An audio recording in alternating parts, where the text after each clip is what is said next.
عليه ونعوذ بالله من شرور أنفسنا ومن سيئات أعمالنا من يهده الله فلا مضل له ومن يضلل فلا هادي له ونشهد أن لا إله إلا الله ونشهد أن سيدنا ومولانا وملجأنا ومأوانا وشفيعنا محمدا عبده ورسوله أما بعد أعوذ بالله من الشيطان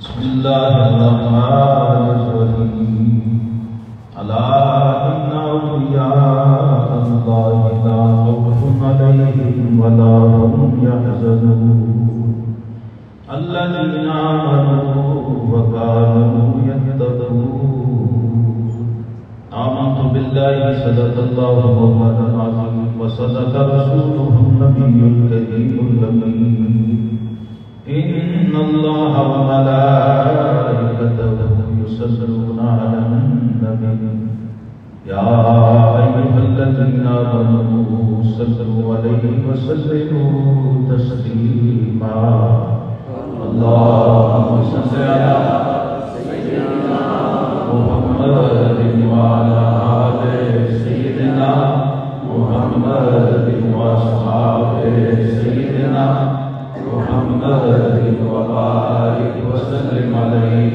اللهم صل على سيدنا محمد وعلى آل سيدنا محمد وأصحابه سيدنا محمد وبارك وسلم عليه الصلاة والسلام عليك يا سيدي يا رسول الله وعلى آلك وأصحابك يا حبيب الله مولاي صل وسلم دائما أبدا على حبيبك خير الخلق كلهم یک زمانہ صحبت باولیاء بہتر صد سالہ طاعت بے ریا ہر کفاحت ہم نشین با خدا کو نشینت در حضور اولیاء اور صحبت مجلس پیر میرے دن بہتر نفل نمازوں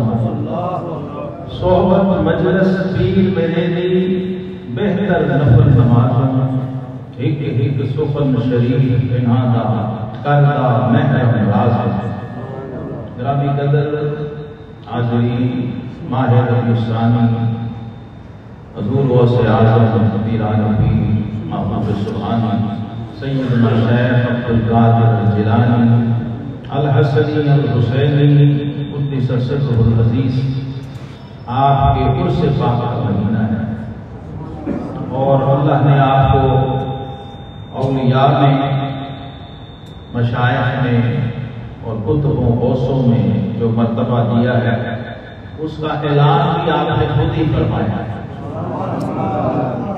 غوث پاک فرماتے ہیں کل ولی لہو قدم و انی علی قدم النبی بدر الکمال کہتے ہیں ہر ولی کو اللہ نے ایک مرتبہ عطا کیا اور ایک مقام اور ایک قدم عطا کیا اور میں ولایت کی دنیا میں اپنے جد امجد اپنے آقا و مولا امام الانبیاء کے زیر قدم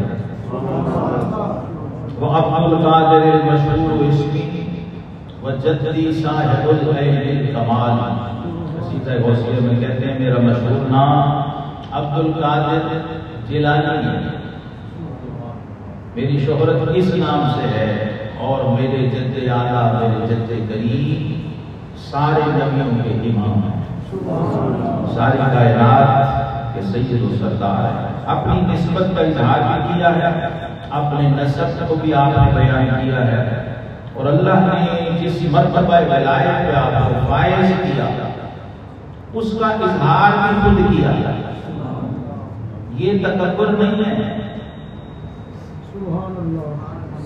کچھ لوگ اس کو تکبر سمجھتے ہیں وَأَمَّا بِنِعْمَتِ رَبِّكَ فَحَدِّثْ جو ہے یہ تکبر نہیں بلکہ یہ سنت مصطفیٰ ہے اللہ کے جو دوست ہوتے ہیں وہ عوام میں اپنے اپنے مقامات کا اعلان و اظہار اس لیے نہیں کرتے کہ عوام الناس اس کا غلط مطلب لے لیں۔ دیکھو جی ولی ایسے ہوتے ہیں، ولی ایسے ہوتے ہیں، عام لوگوں کے جو معیار ہیں وہ اور ہیں، اور جو خاصوں کے معیار ہیں وہ اور ہیں۔ جب اولیاء کی مجلس ہوتی تھی غوث پاک کی محفل میں، تو آپ ممبر پہ سارے ولی بیٹھے ہیں، انہیں سمجھانے کی ضرورت نہیں۔ محدثین بیٹھے ہیں، مفسرین بیٹھے ہیں، ابدال اور اقدام اور مجبا بیٹھے ہیں، بلکہ جو وہاں نہیں بیٹھے ہوتے تھے وہ بھی حاضر ہوتے تھے اس وجہ سے۔ وہ آپ نے یہ ممبر پہ اعلان کیا تھا قدمی حاضی علی رقبۃ کل ولی اللہ۔ یہ تکبر نہیں ہے، یہ کیا ہے؟ یہ اللہ کی نعمت کا اعلان و اظہار ہے جو ہم میلاد کے مہینے میں سیکھتے ہیں۔ اور اللہ کے حبیب علیہ السلام نے خود اپنے صحابہ کے سامنے یہ فرمایا، جب وہ انبیاء کی بات کر رہے تھے تو حضور علیہ السلام نے انہوں نے کہا آدم صفی اللہ ہے، ابراہیم خلیل اللہ ہے، نوح نجی اللہ ہے، موسیٰ کلیم اللہ ہے، تو اللہ کے محبوب آئے اور فرمایا الا وانا حبیب اللہ۔ یہ انسانی نفسیات ہے، یہ گزرے ہوئے کو مانتے ہیں، جو قبروں میں بابے ہیں نا ان کو مانتے ہیں، حقیقت میں قبروں کو مانتے ہیں، ان کو جانتے بھی نہیں، ان کا تعارف بھی نہیں، ان سے واقفیت بھی نہیں۔ ابھی بھی غوث پاک 80% لوگ نہیں جانتے، جو 7 پشتوں سے 11ویں کھا رہے ہیں وہ 11ویں والے کو نہیں جانتے، ہے کہ نہیں ایسا؟ اور یہ تو چلو مرید ہیں جو غوث پاک کی اولاد ہے، غوث پاک کا گھر ہے، وہاں بھی میں نے یہ دیکھا جو گیلانی سادات کے آستانے ہیں، وہاں جو مریدین بیٹھے ہوئے ہیں، جو لوگ حاضرین ہیں، غوث پاک سے واقف تعارف نہیں، کیونکہ ہم نے بیان نہیں کیا۔ یہ علماء کی ذمہ داری تھی کہ مریدوں کو پتہ تو ہو کہ ہمارا پیر کون ہے، کیا کرتا تھا، اس کی شان کیا ہے، اس کا مقام اور مرتبہ کیا ہے، تعارف تو ہوتا مسئلہ، معرفت ہوگی تو پھر وہ احترام کرے گا، پھر وہ دل سے مانے گا، رسمن نہیں مانے گا۔ ایک ہوتا ہے تبرکن ماننا، عقیدتاً ماننا، سنا کے ماننا، اچھا یا سارے مان رہے ہیں تو ہم بھی ماننا۔ ایک ہوتا ہے اپنے شعور کے ساتھ دل سے ماننا، اور اس کے لیے شرط کیا ہے؟ انہیں جانا ہی نہیں، یہ سٹیپ ہے نا، پہلے ہے انہیں جانا نمبر 1، پھر ہے انہیں مانا نمبر 2، پھر ہے نہ رکھا غیر سے کام، 3 باتیں ہیں۔ تو ہم جانے بغیر مان رہے ہوتے ہیں، اس لیے اس کا نتیجہ نہیں، ثواب تو ہوتا ہے، برکت ہوتی ہے، لیکن نتیجہ نہیں ہوتا۔ حضور غوث اعظم شیخ عبد القادر جیلانی رحمۃ اللہ علیہ نے 50 سال اپنے آپ کو چھپائے رکھا۔ لوگ یہ بھی ہوتا تھا، امام الانبیاء صلی اللہ علیہ وسلم نے غار حرا میں خود کو چھپائے رکھا، مہینہ 1.5 مہینہ وادی سے دور چلے۔ کئی لوگ یہ کہتے ہیں کہ یہ جنگلوں میں جانا کس کی سنت ہے، یہ چلے کس کی سنت ہے؟ میں کہ تو نے اپنے نبی کی سیرت ہی نہیں پڑھی تو ولی کا کام۔ جس کا کلمہ پڑھا ہے اگر اس کی سیرت کو پڑھا ہوتا تو تمہیں پتہ ہوتا کہ 1.5 مہینہ مکے سے بنے ہوئے سوکھے چنے لے کے، جو اور ستو لے کے امام الانبیاء غار حرا میں مقیم رہتے تھے۔ تو جب نبیوں کے امام کی خلوت چاہیے تو جو ہے فسق و فجور اور فتنے میں رہ رہا تھا اس کا کیا حال ہے؟ چونکہ دین نہیں پڑھا ہوتا اس لیے آنکھیں بند کر کے صرف اعتراض کرتے ہیں، تنقید کرتے ہیں یا انکار کرتے ہیں۔ تو خالق کے کائنات کے تبرک نے جن کو اپنا دوست بنایا ان کا ادب بھی خود سکھایا۔ جب دوست میرا ہے تو ساتھی کہتے ہیں دوستاں باشد کے گیرت دسر دوست، در پریشان حالی و درماندگی دنیاوی دوست نہیں ہو سکتا جب تک مشکل میں کام نہ آئے. تو جو رب ہے ہی مشکل میں کام آنے کے لیے، وہ دوست کی دستگیری نہیں کرے گا. مشکل میں دوست کا ہاتھ نہیں. شادی کہتے ہیں دوستاں آپ کجا کنی مہرو تو کے بعد دشمناں نظرداری. تو جو دشمنوں کو بھی 2 ٹائم کی روٹی اپنے دسترخوان سے کھلا دیتا ہے تو اپنے دوستوں کو کیسے پہنے؟ دشمن اس کے گھر سے روٹی کھا رہے ہوں تو اس کو کوئی ٹینشن نہیں، کوئی پریشانی نہیں، تو دوستوں کو ایسے ہی چھوڑ دے گا. اس لیے قرآن پاک میں پورے قرآن میں آپ اٹھا کے دیکھیں یہ جو لفظ الا ہے، وارننگ ہے، وارننگ، الرٹ، خبردار، ریڈ الرٹ دیا. الا ان اولیاء اللہ بھی کافی تھا. بے شک یقیناً تاکید کے لیے آتا ہے یہ اننا، حرف مشبہ بالفعل ہے. اننا بے شک یقیناً، لیکن اس سے پہلے بھی الا خبردار، ہوشیار. یہ پروٹوکول ہے اللہ کے دوستوں کا. اور رب نے خود سکھایا رب ہو. یہ آیت کافی تھی اگر کسی کو سمجھ آ جاتی. اب اس میں مسئلہ کیا فرقوں کو لا کے پھنسا لینا. بھئی جو قرآن پہ ایمان رکھتا ہے وہ مسلک بعد میں ہے، قرآن پہلے ہے. بے شک بے شک.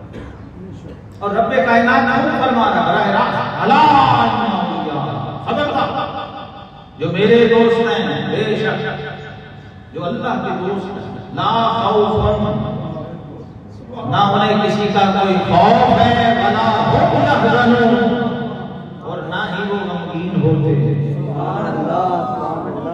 دنیاوی مادی امور سے غمگین نہیں ہوتے، نہ ہی ان کو وہ خوف ہوتے جو لوگوں کو ہوتے. جو مادیت زدہ نفسانیت کے مالے ہوئے لوگ ہیں ان کے خوف اور غم اور ہوتے ہیں، اور جو اللہ کے دوست ہیں ان کے خوف اور غم ان کی نفی کر کہ اس دنیا کے اندر کسی قسم کا کوئی خوف نہیں اور آخرت کا ان کو کوئی غم نہیں. اور یہ ہیں کون؟ یہ بھی بتا دیا الذین آمنوا. ولی نہیں ہو سکتا جب تک ایمان والا نہ ہو. ایمان ہی نہیں ولی. پہلی شرط ہے ایمان، اور دوسرے وقالوا یتقون. صرف ایمان والے نہیں ہوں گے، اہل تقوی بھی. کیونکہ ان اکرمکم عند اللہ اتقاکم. اللہ نے یہ جو قرب کا، دوستی کا، محبت کا، عزت کا معیار قرآن میں رکھا ہے وہ کیا ہے؟ جو جتنا بڑا تقوی والا ہے اتنا اللہ کے نزدیک عزت رکھتا ہے. تم مانو نہ مانو، تم اسے عزت دو نہ دو، اللہ کی بارگاہ میں اس کی عزت یہ ہے کہ جب اللہ اس کو دوست بناتا ہے نا تو جبریل امین کو بھی بلا لیتا ہے. جو نوریوں کا امام ہے فرشتوں کا، جبریل کو بھی آ جا، یہ دیکھ اس کو میں نے اپنا دوست بنایا ہے، میں اس سے محبت کرتا ہوں، تو بھی اس سے محبت کرتا. اس کے لیے کوئی اشتہار نہیں چھاپنا پڑتا، فلیکسیں نہیں بنانا پڑتا. اور یہ ہے بھی نہیں، یہ ایسا سوتا ہے. قرآن نے بتا دیا اس کو والذین آمنوا وعملوا الصالحات سیجعل لهم الرحمن ودا.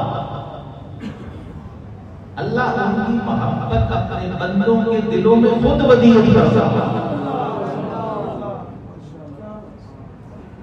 دادا صاحب کی محبت کس نے بندوں کے دلوں میں ڈالی ہے؟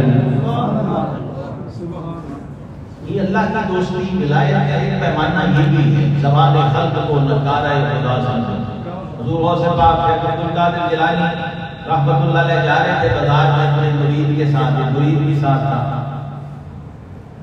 دونوں پیر مرید جا رہے تھے تو کوئی بندہ دیکھ بھی نہیں رہا تھا، کوئی مل بھی نہیں رہا تھا، کوئی سلام جواب نہیں لے رہا تھا. تو مرید کے دل میں خیال آیا کہ میرے پیر اتنے بڑے ولی، ولیوں کے بھی ولی مرید ہے نا، اس کے ذہن میں سوچ آ رہا کہ کوئی بندہ ہاتھ بھی نہیں ملا رہا تو مسافہ بھی نہیں کر رہا، دل میں خیال آیا۔ اتنے میں اس نے دیکھا کہ دکانوں سے اٹھ کے کوئی دوڑا، اڈے سے دوڑا، غوث پاک سے بلا سلام کیا، مسافہ جو جا رہے تھے پیدل چل رہے وہ بھی دوڑ کے بڑا مجمع بن گیا، رش بن گیا، تو اکیلے مرید کے لیے سنبھالنا بھی مشکل ہو گیا۔ تھوڑی دیر بعد لوگ بھی چلے گئے تو غوث پاک نے مسکرا کے فرمایا کہ اے درویش، اللہ نے اپنے بندوں کے دل ہمارے ہاتھ میں دے دیا ہے۔ بندہ قادر کا ہے، قادر بھی ہے عبد القادر، سر باطن بھی ہے، ظاہر بھی ہے عبد القادر۔ اعلیٰ حضرت فرماتے ہیں اگر ہر وقت یہ مجمع لگا رہے تو ہم اپنے کام کب کریں گے؟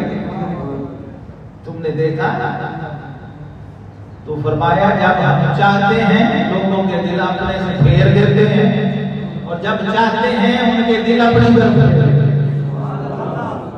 یہ شان اپنے ولیوں کو اللہ عطا کرتا ہے، دوستوں کو یہ مقام عطا کر دیتا ہے۔ اور یہ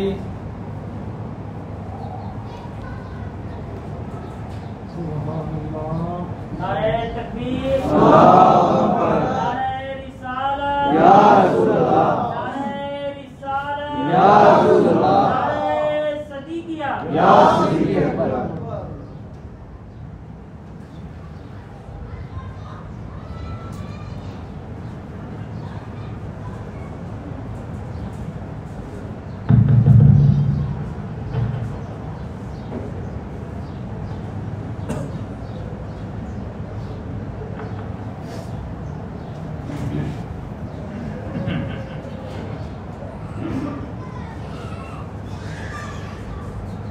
یہ انعام ملتا ہے اللہ کے دوستوں کو اللہ کی بندگی سے۔ اور صحیح بخاری میں حدیث قدسی میں رب کائنات نے خود اس کا اعلان کیا۔ سیدنا ابو ہریرہ رضی اللہ تعالیٰ عنہ روایت کرتے ہیں، حدیث قدسی اس حدیث کو کہتے ہیں، حدیث کہتے ہیں جسے صحابی نبی کریم علیہ السلام سے روایت ہے، اور حدیث قدسی وہ ہے جسے اللہ کے حبیب اللہ سے روایت ہے۔ آقا کریم علیہ السلام خود فرمائیں کہ ان اللہ تعالی قال رسول اللہ صلی اللہ علیہ وسلم کہیں تو حدیث ہوتی ہے، اور قال اللہ تعالی کہیں تو حدیث قدسی۔ اس کو حضور علیہ السلام نے اپنے رب کے حوالے سے بیان کیا، قال رسول اللہ صلی اللہ علیہ وسلم ان اللہ تعالی قال۔ اب صحابہ کو حضور علیہ السلام نے فرمایا کہ لوگوں میرے رب کا یہ فرمان ہے، میرا رب فرماتا ہے من عاد بی ولیا، ولی کا معنی کیا ہے؟ اللہ کا دوست۔ ولی کا معنی ہے دوست، جس کا بھی دوست ہو، جو جس کا دوست ہے اس کا ولی ہے، اور جو اللہ کا دوست ہے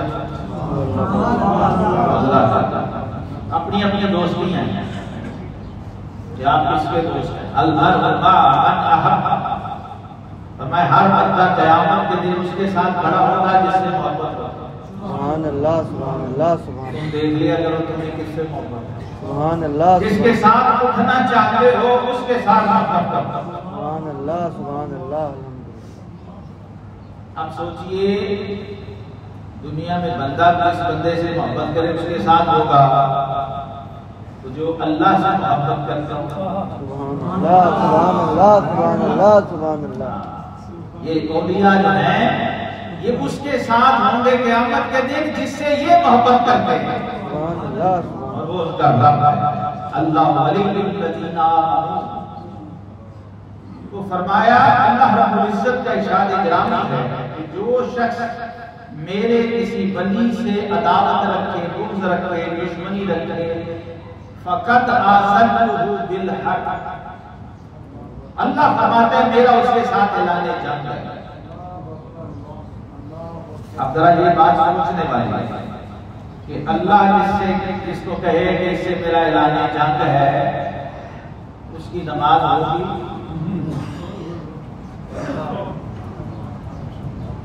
اس کا روزہ ہوگا، اس کی زکوٰۃ ہوگی، اس کا حج ہوگا، اس کی عبادت ہوگی، یعنی معبود نے اعلان جنگ کیا ہوا ہے اور وہ دکھا رہا ہے کہ میں نماز پڑھ رہا ہوں، میں حج کر رہا ہوں، روزے رکھ رہا ہوں۔ یہ بات کس لیے بیان ہے؟ اور پوری ہماری شریعت میں دو عمل ایسے ہیں جس پر اللہ کا اعلان جنگ ہے۔ پہلا یہ ہے کہ اللہ کے کسی دوست سے، اللہ کے ولی سے، اللہ کے پیارے سے بغض رکھتا ہو، اور دوسرا سود کھانا ہے، سود۔ فَأَعْظَمُ بِحَرْبَةِ اللَّهِ وَرَسُولِهِ، اگر یہ نہیں بات آتے تو پھر وہ بتا دو کہ اللہ کا رسول کا تمہارے ساتھ اعلان جنگ ہے۔ یہ دو چیزیں لازم ملزوم ہیں، اور اس پہ علماء نے لکھا ہے کہ اس بندے کی سب سے چھوٹی سزا اس دنیا میں یہ ہے کہ اس کا خاتمہ ایمان پہ نہیں ہوگا۔ الیاذ باللہ۔ تو یہ ولایت ملتی کیسے ہے؟ فرمایا وما تقرب الی عبدی بشیء واحب الی مما افترضت علیہ۔ یہ سن لے دھیان سے، حدیث قدسی کے الفاظ ہیں۔ یہ نہیں ہو سکتا کہ ایسے جی دل دیا نمازہ پڑھنا، نو وے۔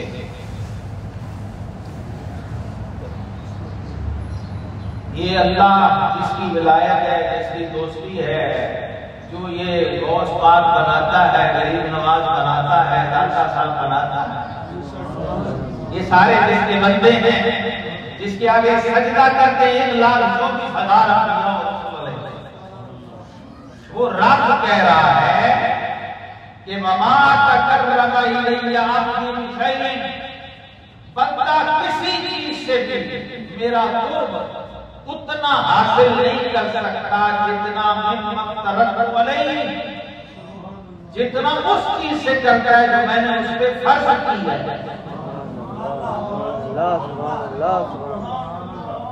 اور میں اس لیے 20 سال سے یہ دہائی دے رہا ہوں لوگوں، جس کے فرض نہیں ہے اس کے نفل ہوتے ہیں۔ یہ اعلان ہے رب العزت کا کہ جب تک میرا قرب نہیں تب تک ملے گا جب تک میرے فرائض ادا نہیں۔ بندہ سمجھتا میں صلاۃ و تسبیح باجماعت پڑھ کے جان چھڑا لوں، اسپیکر کھول کے رات 1:30 بجے، ایسا کوئی تصور اسلام میں نہیں ہے۔ کیا فرض پڑھیں نا، فرائض ادا نہ کریں اور کہیں کہ نفلوں سے کام ہو جائے گا، پوری سال میں 1-2 بار۔ اسلام ہمارا خواب و خیال کا دین مذہب نہیں ہے، یہ خیالی پلاؤ کا نام اسلام نہیں ہے، اسلام گراؤنڈ ریئلٹیز کا نام ہے، اسلام سوتے میں خواب دیکھنے کا نام نہیں ہے، اسلام جاگتے میں، بیداری میں حقیقت کو سامنا کرنے کا نام ہے۔ تو رب کائنات نے اس کے حبیب کریم علیہ السلام نے کیا یہ بات کر دیا کہ اللہ کا قرب سب سے زیادہ جس چیز سے ملتا ہے وہ کیا ہے؟ وہ ہے فرض۔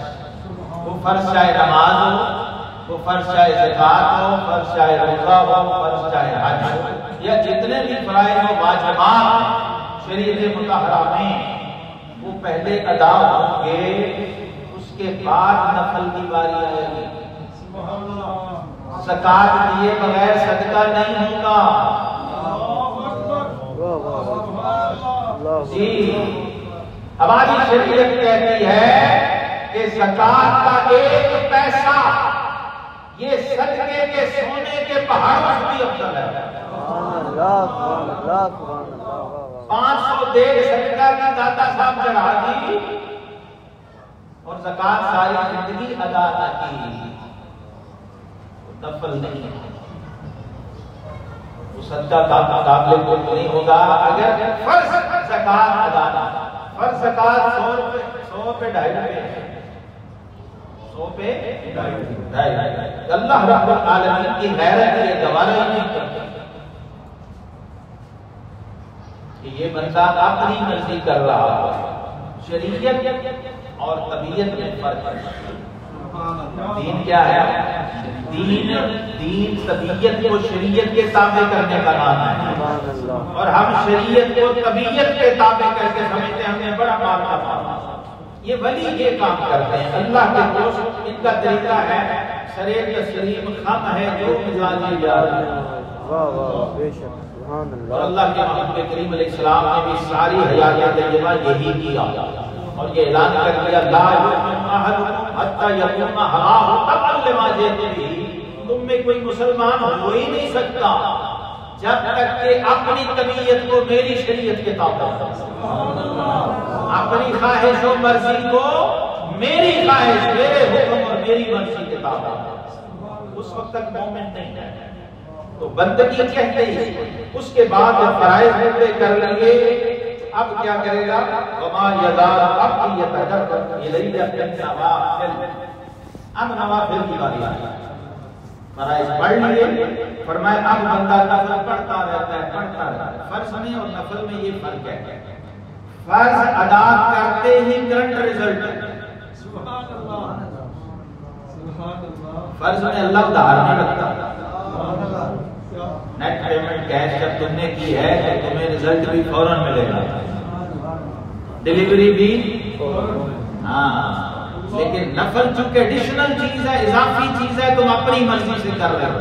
اللہ نے ڈیمانڈ نہیں کی، ہماری کتاب ہے نوافل کی شرعی حیثیت، وہ ماہر اشکال پر ہوگی، جو اس کو پڑھنا چاہیں تفصیل سے جو میں کہہ رہا ہوں اس کتاب کو لے کے پڑھیں، تو آپ کو کم از کم نفل پڑھنے تو آ جائیں۔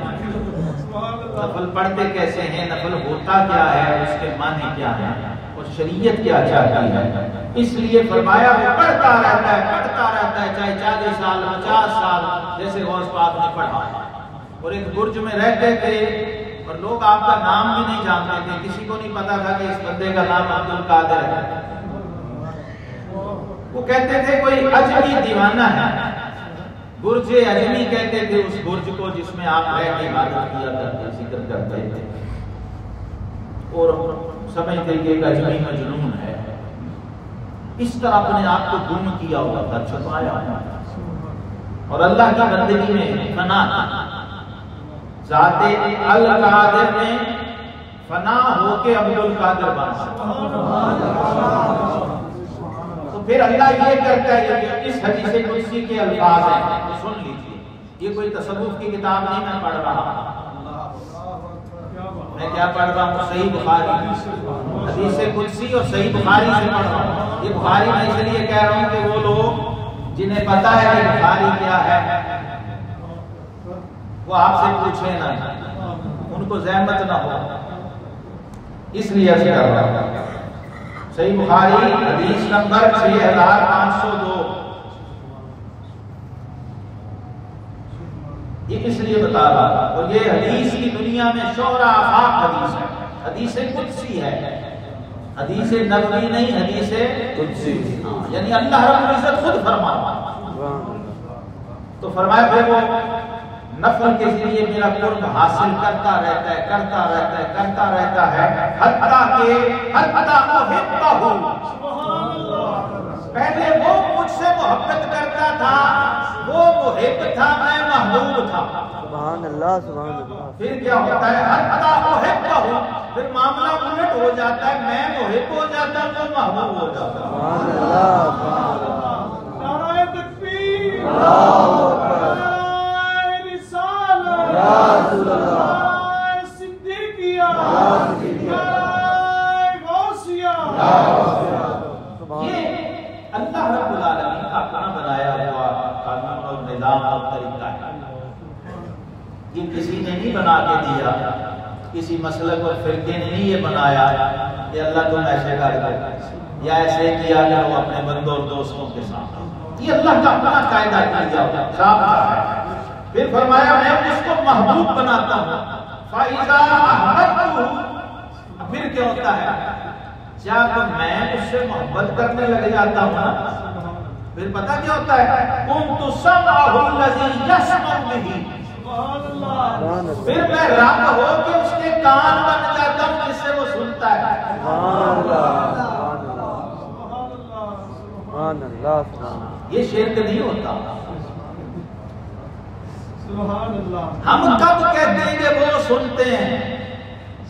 ہم کہتے ہیں وہ اپنے کانوں سے نہیں اللہ کی سماعت سے سنتے ہیں۔ سبحان اللہ، واہ واہ واہ واہ واہ، سبحان اللہ، سبحان اللہ، اپنے کانوں سے نہیں سن سکتے، ہائے ہائے ہائے، واہ واہ لیکن واہ، جب رب سنائے تو سنتے ہیں۔ سبحان اللہ، اور وہ تمہیں ماننا پڑے گا۔ واہ واہ واہ واہ، سبحان یہاں اللہ، بس رہنا اپنی باقی سبحان اللہ، واہ واہ واہ واہ واہ واہ، سبحان اللہ، ماشاء اللہ، ابھی اپنی باقیت میں پھنس گیا، سنی اپنی سنیت میں پھنس گیا، وہ اس سے آگے نہیں گیا، وہ اس سے نیچے نہیں آیا۔ نہیں، اصل مسئلہ حل کر کے دو نا بھائی۔ واہ واہ واہ، ہم کہتے ہیں وہ اپنے کان سے نہیں سن سکتے اور نہ کوئی سنتا ہے، لیکن جب رب کان بن جائے تو تو بتا سکتا ہے کہ نہیں؟ سبحان اللہ، سبحان اللہ، سبحان اللہ، سبحان اللہ، جب سمیع و بصیر کہے کہ اب وہ اپنے کان سے نہیں میرے کان سے سنتا ہے تو تب بھی سنے گا کہ نہیں؟ بے شک سنے گا، بے شک، ہم تو یہ کہہ رہے ہیں۔ واہ واہ واہ، سبحان اللہ، سبحان اللہ، سبحان اللہ، سبحان اللہ، اللہ نے کہا ہے کنت سمعہ الذی یسمع بہ، میں اس کی سماعت بن جاتا ہوں۔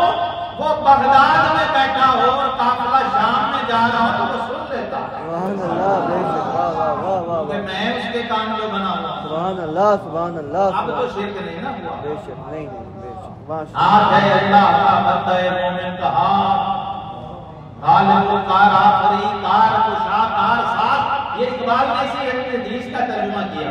سبحان اللہ، سبحان اللہ، ماشاء اللہ، واہ واہ، پھر فرمایا وَحَسْرَهُ الَّذِي يُبْصِرُ بِهِ، پھر میں اس کی آنکھ بن جاتا ہوں جس سے وہ دیکھتا ہے۔ سبحان اللہ، وہ مسجد نبوی کے ممبر پہ ہو اور اس کا کمانڈر وہ نہامت کے محاذ پر 400 کلومیٹر ہو تو وہ کہتا ہے یا ساری الجبل، سبحان اللہ، سبحان اللہ، سبحان اللہ، واہ دیکھ واہ، لیتا ہے فاروق اعظم رضی اللہ عنہ۔ کیا بات ہے، کیا بات ہے، پھر ماشاء وہ اللہ، فیض چلتا ہے اگر ہوتی تو خدا سے منگائی لیتے۔ بے شک، یہ اصل میں اللہ کے ولیوں دوستوں سے نہیں اللہ سے جانتا ہے، اس لیے اللہ نے اس کو کہا نا جب میرے دوست سے ولی سے پوچھ کرے گا میرا اس کے ساتھ اعلان جنگ ہے، سنا میں رہا ہوں مان تو نہیں رہا، دکھا میں رہا ہوں مان تو نہیں رہا، اور دعویٰ میری توحید کا کرتا، دعویٰ میری تو عبادت اور بندگی مان لینے کا نام ہے، سر تسلیم خم کرنے کا نام ہے۔ وَيَدَهُ الَّتِي يَبْطِشُ بِهَا، پھر میں اس کا ہاتھ بن جاتا ہوں جس سے وہ پکڑتا ہے، اور آخری بات سن لیں، فرمایا میں اس کا پیر بن جاتا ہوں جس سے وہ چلتا ہے۔ سبحان اللہ، سبحان اللہ، سبحان اللہ، جب رب کسی کو اپنی دوستی محبت اور قربت کا مقام دے کے نواز رہا ہے بھائی تو تمہیں کیا ٹینشن ہے؟ ہائے ہائے، واہ واہ واہ واہ، تمہیں کیا تکلیف ہے؟ کیا پریشانی ہے؟ کسی یہودی کو عیسائی کو کافر کو ہو تو وہ تو سمجھ آتی ہے، کلمہ گو کو کیا پریشانی ہے کہ رب کسی کو شان دے کے اپنا خلیفہ بنا رہا ہے؟ سبحان اللہ، تیرا کام صرف ماننا تھا کہ رب کے آگے کھڑے ہو کے بیریئر لگانے کا تھا کہ کیوں دیا یہ مقام اور کیوں دی یہ شان۔ تو اللہ رب العزت ہمیں اپنے دوستوں کا ادب نصیب فرمائے۔